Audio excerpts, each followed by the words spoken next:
Alongside Jim Barker, Matt Dunnigan, Milt Stegall, and a huge victory for the Winnipeg Blue Bombers make it 3 straight wins now in the Wild, Wild West. This is so critically important because all of a sudden they're right back in this race.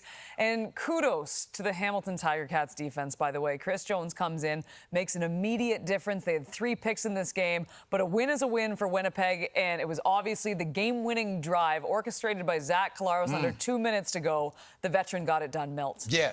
He had to make it happen because leading up to that last drive, he really didn't play well. I think he had just over 100 yards and he had thrown 3 interceptions. But when you're a player of Zach's status, a player who's played in big games, who's performed in big games, won multiple Grey Cups, MOPs, MVPs, you find a way to win. That's all that matters. This was a gritty performance by this team, and it happened with that quarterback right there. Also, Brady Oliveira, their all-star running back, who I thought wasn't coming back into the game after suffering that thigh injury, came back in and allowed this team to have some great carries on that last drive. So this was a gritty performance by this team. They found a way to win, and that's important in my opinion because they know that they needed that momentum going into these next 2 games against Saskatchewan and Labor Day Classic and the Banjo Bowl. They're trying to overtake them for first place. If they would have lost this game, I don't think that momentum would have been there. Yeah, you talk about the Banjo Bowl.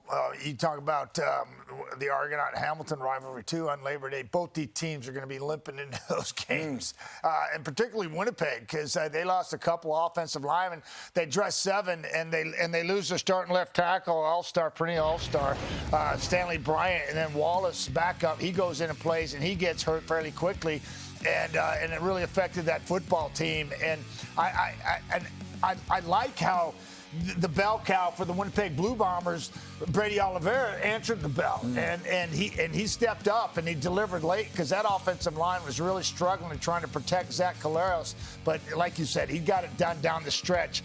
And Kate, you go back to Chris Jones and the effect that he's had on that football team. We heard Dwayne talk about it during the telecast. Sometimes change just needed and shakes guys up. That defense played much better, inspired football today under his leadership. Well, Winnipeg's fighting back. They're trying to get back to where they were.